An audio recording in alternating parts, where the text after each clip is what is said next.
Good evening, everyone. Let's get right to breaking news. And within the last hour, Portland teachers overwhelmingly voted to ratify a new contract with the school district. That follows a strike that stretched on for over 3 weeks. You're looking live inside PBS headquarters, where board members are just convening their meeting, where they too are expected to vote to approve that deal.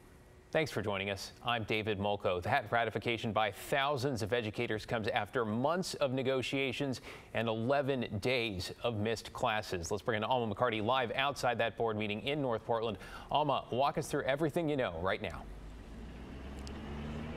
Yeah, David, PAT members voted today on that tentative deal that PPS and the union finally agreed to just 2 days ago. And around 5:30 this evening, we finally learned, as you mentioned, the results of that vote, with PAT members voting to ratify their contract with the district with 95% support. Now, classes resumed for tens of thousands of students in the district on Monday after nearly 4 full weeks of the teachers' strike. Both sides tentatively agreed to a 13.8% cumulative cost of living increase, some class size thresholds, and more planning time.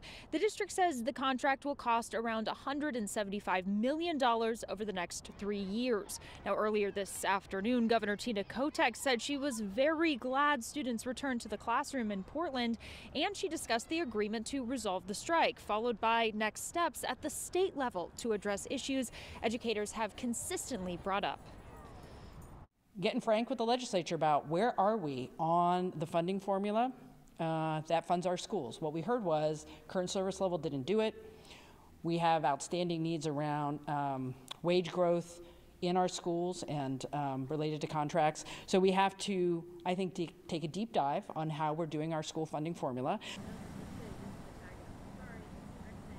The governor also talked about supporting students with their social emotional needs and creating an Office of Transparency within the Oregon Department of Education to make budget info the state already collects more accessible and easier to understand.